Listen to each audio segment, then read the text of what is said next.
صباح الخير يا صباح العسل يا صباح المانجا يا صباح التفاح والبال المرتاح. احلى صباح على عيون المشاهدين بتوع ماما سحوره، وحط لايكات كتير كتير قد الدنيا بحالها لماما سحوره، واشتركوا معاه في القناه وفعلوا الجرس عشان يوصلكوا كل جديد من ماما سحوره. كل سنه وانتم طيبين ويرجع عليكم الايام بخير ورمضان كريم. لقيتوا الصبيان جايبين لي برنيكه الفراوله دي وهم جايبينها ليه انت وهوي؟ جايبينها يا ماما سحورة علشان تمسكيها كلها تنضفيها وتغسلها كويس وتعملها عصير، علشان ان شاء الله باذن الله بعد ما انت تخلصها خالص كده هناخدها انا ومحمد، وجايبين كوبايات برضو علشان نروح بقى ايه على الطريق، اقرب طريق لينا اللي هو طريق سريع يعني بمعنى اصح. الناس بقى اللي جايين من سفر اللي رايحين هنا او هنا اللي هم جايين يعني وصايمين ان احنا نوزع عليهم. ربنا يصلح حالكم ويجعله في ميزان حسناتكم. ربنا يخليك يا ماما سحورة. وخلوكم وتجيبوا اكتر من كده كمان يا حبايب قلب. الله يصلح حالك يا ماما وكل سنه سحورة. وانتم طيبين ويعود عليكم الايام بخير. وانت طيبه يا ست أمة الكل. لا اله الا الله مش ولادي بس. الله يصلح حالك يا ماما سحوره. ماما سحوره بقى هنا كانت برنيكه فراوله انا اللي جبتها انا ومحمد. عايز اقول لكم ان احنا منقيينها واحده من واحده، يعني الفراوله اصلا كلها صبحه ما شاء الله يعني اللهم بارك. فاحنا دايما اما بنيجي نعمل حاجه لازم ان هي تبقى فريش يا جماعه، وطبعا ده حاجه ان هي تتعمل هتبقى حلوه للناس، يعني حاجه حلوه ولازم ان هي تتعمل بطريقه كويسه، لازم أن تكون حاجه نظيفه مش ان احنا نروح نجيب حاجه وحشه وهمسكها يعني. بقى تحت الحنفيه اشطفها شطفه حلوه، واحش البتاع العنق بتاعتها خالص، وامسكها اقطع الواحده الكبيره اقطعها ايه بالطول بردك، اللي الحته يعني الواحده بالطول اعملها حتتين، امسكها اعملها حتتين واقطعها، والصغيره اعملها ايه اربع حتات. وان شاء الله يا ماما سحوره مش هتاخد وقت، احنا بالظبط كده يا جماعه احنا كنا بعد العصر. بس انا مشاركه بردك معاكم في الصواب. طيب يا ماما سحوره اساسي يعني. ربنا يديك الصحه يا ست الكل. ربنا يخليكم يا ابني وتعيشوا وتجيبوا اكتر من كده كمان. الله يصلح حالك انت يا ست الكل، انت يعتبر انت اللي ربنا عملت يصلح كل حالك. حاجه النهارده. الله يصلح حالكم يابا ويخليكم. الله يخليك. هنا بقى ماما سحوره هتمسك البرنيكه دي كلها، انا قلت لها يا ماما سحوره قالت لي طالما ان انتوا ناويين ان انتوا تعملوها عصير احنا مش هنخلي منها ولا مش واحده، هنخلي منها ولا حاجة. واحده لنا. فده والله الصح. ما خلت ولا اي حاجه لين. صح. هنا بقى ماما سحوره جابت كده البلاستيك ده، وهتبدا بقى ان هي تغسل بقى الفراوله دي خالص، وتبدا بقى ان هي تسيبها ايه في الميه شويه، علشان طبعا لو فيها طينه، فيها رمل ولا فيها حاجه، عشان طبعا لسه مجنونه. بتبقى ايه مرمله فيها رمل يعني. أيوة. امسكها احوشها اغسلها خالص من تحت الحنفيه، مش هتخلي فيها اي مش حاجه. هخلي فيها اي حاجه. والخضره احوش البوز بتاعها، الواحده الخضره اقوم حايشه البوز بتاعها. هنا سكر ولا نجيب لك سكر؟ لا عندنا السكر يا حبيب قلبي. طب كويس. انت مليون دارنا خير، ربنا يصلح حالكم ويعود عليكم الايام بخير. الله يصلح حالك يا ماما سحوره. وان شاء الله يا جماعه ربنا يقدرنا ونعمل اكتر من كده. عايز اقول يا لكم رب. ان دي خطوه حلوه لما الواحد ياخدها حتى لو بشيء بسيط. ممكن الواحد بس لو عنده كيلو تمر يعني فايض عليه في البيت ومش محتاجه، ممكن ان هو ينزل في الشارع في مكان مثلا ناس سواقين ناس ماشيه في الشارع واتاخروا على الفطار، ان احنا بس نديلهم تمرتين ثلاثه ان هم يفطروا بيهم بشيء بسيط يجعلوا في عادي. ميزان حسناتكم يا حبايب. ربنا يخليك. هنا بقى ماما سحوره بدات بقى ان هي تقطع الفراوله. عايز اقول اقطع لكم الفراوله تقطعها بقى كلها تقطيع صغيره كده، اهي، حتت صغيره. وهي هتخلص بس شويه في التصوير وانا هدخل معاها برضه اساعدها انا ومحمد، لان لازم ان الحاجه اللي تكون معموله في الخير لازم ان الكل يساعد فيها يا الكل جماعه، يساعد فيه، حتى لو هو واحد غريب خالص يعني عادي لازم ان هو يساعد فيها. وحد طيب يعمل حاجه صواب لله في رمضان. الله يصلح حالك يا ماما سحوره.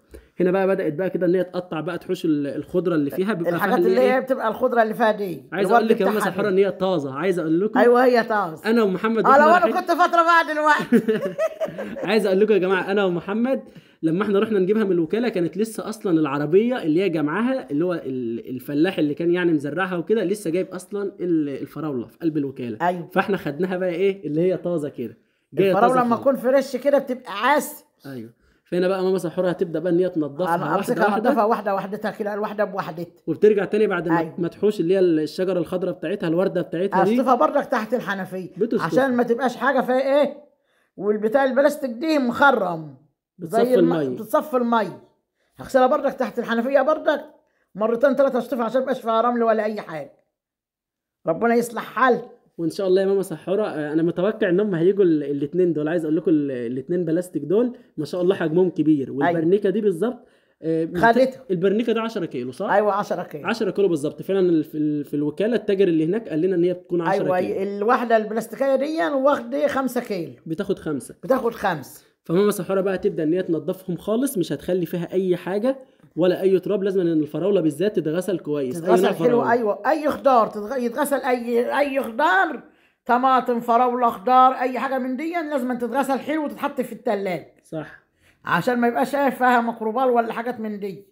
بدأت بقى كده ان هي تخلص خالص، خلاص بقى هتبدأ ان هي تخلص الكمية كلها ده وهتقفل التصوير يعني. وبعد كده نجيلكوا بقى ايه بعد ما ماما سحورة خلصت الكمية كلها علشان أيوة. تبدأ بقى ان هي عشان اعمل تفرمها. ايه العصير. وانا عايزها تخلص بدري علشان طبعا لازم انا ومحمد ناخد الحاجة دي بدري بدري، اللي هو قبل الفطار وليكن مثلا بنص ساعة، علشان لازم عم نقف هناك على الطريق اللي هو المكان قريب لنا، لان لسه ايه معانا شوية في الطريق، لان ده على الدولة على طول يعني. أيوة. عندنا فاحنا هنروح بقى انا ومحمد ونبدا بقى بعد ما ماما سحوره تخلص، عشان نبدا بقى ان احنا نفضي بقى في كوبايات. كان محمد جاب الكوبايات وجايب الغطيان بتاعتها وجايب كمان الشلمون، يعني متوصي بصراحه. امسكها بقى انا ايه، انا غسلتها حلو تحت الحنفيه، امسكها بقى انا اعملها عصير كل منون. قلت لها حطوه في الكلمه احط في علشان الكلمه، تفضل صح. اجيب من الخلاط، اضرب في الخلاط الشفشه واحط ايه عصير وفي قلب الكل. صح. فهي هتعمل بقى، قلت لها اعمليه في الكلمن، واحنا برضو عندنا تلج في الفريزر، فانا هطلعه علشان برضو وفي يسقع 5 دقايق كنا العصير. مخلصين وقاعدين. وما خدش اي حاجه يعني، الموضوع سهل ولا مكلف ولا اي حاجه، ولا شيء أي بسيط. حاجة. نقدر ان احنا ناخد ثواب، حتى لو حاجه اقل من كده تقدروا برضو ان انتوا تسعوا في الخير. ايوه. هنا بقى ماما سحوره بدات ان هي تفرم في الفراوله. انا افرم في الفراوله بقى ايه. هتحط إيه كام شوية معلقه بشوية. سكر على احط الشفشق؟ اربع معالق. الشفشق له 4 معالق. لان الشفشق ده بياخد الفراوله 4 كوبايات. مسكره. ايوه. الفراوله يا حبايب قلبي بتبقى مسكره. فهي هتحط 4 معالق علشان طبعا يبقى وما تخلوهاش ايه، ما تخلوهاش إيه طريه شويه يعني، ايه تبقى جامده شويه ماسكه ببعضها يعني شويه. هي ماما سحوره الفراوله ما بتصفهاش بس بتضربها حلو. انا كنت بقول لها بضربها مش حلو. المفروض تتصفى، قالت لي لا مش قلت لها لا يابا هتتصفى. مش هصفيه. فهتبدا ان هي بقى ايه تضربها حلو في الخلاط، وبعد أيوة. كده على طول تحط في الكلمه. احط في الكلمه وعايزها يا ماما سحوره تقيله كده علشان اللي ياخد إن شاء كوبايه الله. يعرف ان هي ايه وبألف معموله هنا بطريقه كل اللي كويسه. شرب مني، بألف هاني كل اللي شرب مني. بألف هنا وشفا يا رب. يا رب. هنا بقى ماما سحوره هتبدا بقى ان هي بتحط بالظبط احط قيمه حبه كوبايه بحبه ميه، صغيره. وتحط بقى ايه فراوله. واحط فراوله. الفراوله بتاع الفراوله. لقيت هنا السكر هنا محطوط اصلا، كانت ماما سحوره فضت كيلو ونص وحطيت سكر. بوله كده فيها سكر. اعتبر استخدمت كيلو سكر بس. أيوة. الكميه حطيت دي كيلو كلها سكر اعتبر أو ما تحطش فيها غير كيلو كيلو. لا اعتبر كيلو بالظبط. ايوه انا احط 4 معالق سكر بس، من اصل المعلقه دي كبيره قوي. فبتحط بحط 4 4. معالق. هتبدا اللي بقى ان هي شفشق 4. هتبدا بقى ان هي تخلص الكميه دي كلها. أيوة. مره واثنين وثلاثه. عايز اقول لكم ان الكلمن لما بتحط فيه اي عصير اي حاجه على فكره هينزل عادي من الحنفيه بتاعته. بيحافظ عليه بيحافظ ويبقى عليه. حلو. وبيحافظ عليه. وطبعا احنا كل اللي هنستخدمه، احنا معانا المستكل انا ومحمد، هناخد الكلمن وممكن ناخد ترابيزه معانا، وفي نفس الوقت برضو ناخد بس انتوا نسيتوا حاجه. ايه هي؟ اللي الصينيه اللي تحط على الكوبايات. احنا هناخد صينيه معانا هننساها فعلا يا ماما سحوره. ايوه نسيتوه. هنا بقى ماما سحوره بدات ان هي بقى تحط كده في بحط في الشفشق الشفشق في الخلاط. البتاع اللي الكلمن ايه بعمله عصير واحطه في الكل.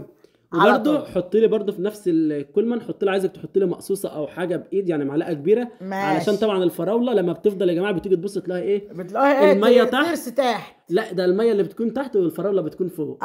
فانا عايزها بقى عشان لما نيجي وقت تيجي تقلب التقديم يعني. نيجي ان احنا نفضي في الكوبايات، ماشي. ان يبقى كلها زي بعضها، مش اللي ياخد من تحت وياخد في الاخر يبقى فراوله والاولاني يبقى ميه بس. لا ما ينفعش.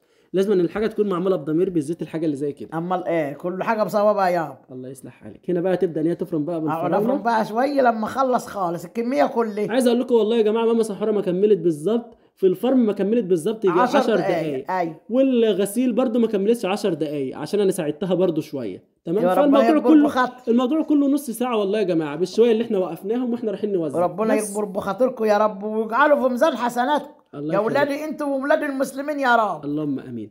هنا بقى ماما سحوره هتبدا ان هي تفرم، وانا كانت جايبه برده شفشق الميه معاها. ايوه.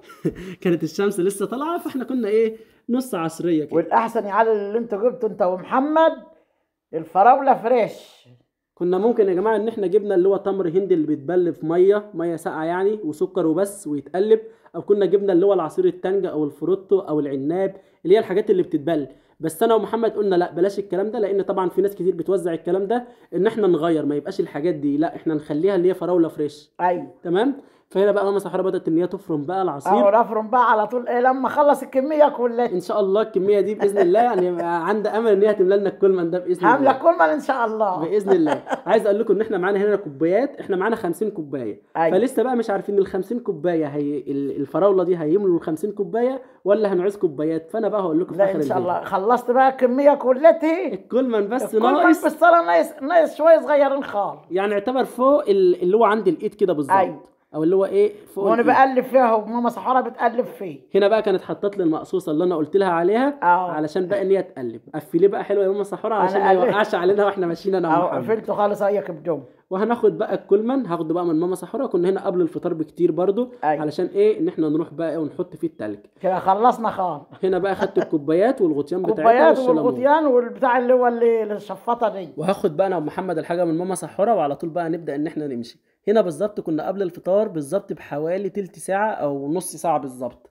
خدت انا ومحمد بقى الترابيزه دي وخدنا الكولمن وخدنا الحاجه في شنطه وكنا على الموتوسيكل يعني. هنا بقى بدأنا ان احنا نطلع الحاجة علشان طبعا عايزين نصب كمية قبل الاذان ما يأذن بشوية، على ما احنا نظبط الدنيا كده ونفرد الحاجة في المكان، والناس بقى اللي معديه بالعربيات تكون شافت يعني ايه ان احنا ناصبين وكلام من ده، يبقى حد يقف على الطريق ان هو يبدأ يوزع. محمد بقى هيبدأ ان هو يصب على طول في الكوبايات. الكوبايات دي كانت بغطا تمام، هي جايه الغطيان بتاعتها، بس انا ومحمد عمالين نحبك الغطا عليهم، بتاخد وقت وفي نفس الوقت كمان مش حبك عليه قوي، فمش نافعه خالص بصراحه. فقلت انا ومحمد بعد ما احنا عملنا الغطيان قلنا لا بلاش غطيان، يبقى هي زي ما هي وخلاص الكوبايه، والشلمون اللي عايز شلمون ياخد مش عايز براحته، فهي طبيعي الكوبايه وخلاص، عشان في نفس الوقت ايه ان احنا ننجز الوقت. محمد قبل ما يصب وقبل ما يعمل اي حاجه بدأ ان هو ايه يقلب كده في العصير اللي هو كانت ماما سحوره حاطه المقصوص زي ما انا قلت لكم، وما كانش في اي حاجه دلوقتي ان هي تنفع تقف، لان ما ينفعش نوقف حد الا بعد الفطار، لان الطريق كله اللي هو كله عايز يروح قبل الفطار، لان بالظبط ده الوقت اللي هو كله بيجري فيه. فاحنا مش هنوزع غير لما الاذان بالظبط يأذن، علشان ايه العربيات اللي معديه هنبدأ ان احنا نوقفها وقت الاذان بالظبط، لان لو ادينا لحد قبل الاذان ممكن يكون فكر ان الاذان اذن. لازم بالظبط ساعه ما الاذان يأذن والناس معديه نبدأ ان احنا نوقف في العربيات ونخلص الكميه اللي معانا، يعني خلصت كلها يعني بسرعه عادي، ايه المشكله نخلص ونروح بقى. هنا بقى بدأ محمد ان هو يفضي بقى في الكوبايات وانا بقفل. عايز اقول لكم ان فعلا الغطا متعب قوي مش هينفع ان هو يتعمل، فقلت انا ومحمد بقى، محمد قال لي خلاص بلاش غطيان وننجز الوقت علشان ايه ان احنا نخلص، لان في الساعه اللي زي دي لازم الواحد اللي هو يخلص بدري بدري علشان الناس بقى اللي هي معديه وكده، وان احنا بقى ايه نتلبخ في الحاجه المفيده ما نبقاش ملبوخين في التصوير. تمام. هنا بدات انا ومحمد بقى ان احنا نعمل. هنا بقى كنت انا عندي امل ان عمالين بقى نحط في الغطيان، انا عايز اعمل الحاجه بالظبط تبقى طالعه بشكل كويس، والحمد لله الحاجه طلعت برضه في الاخر بشكل جيد وبشكل كويس. ما تنسوناش بقى بدعوه حلوه من قلبكم وكومنت حلو كده، ونشوفكم ان شاء الله في فيديو جديد، وتصبحوا على خير، والسلام عليكم ورحمه الله وبركاته.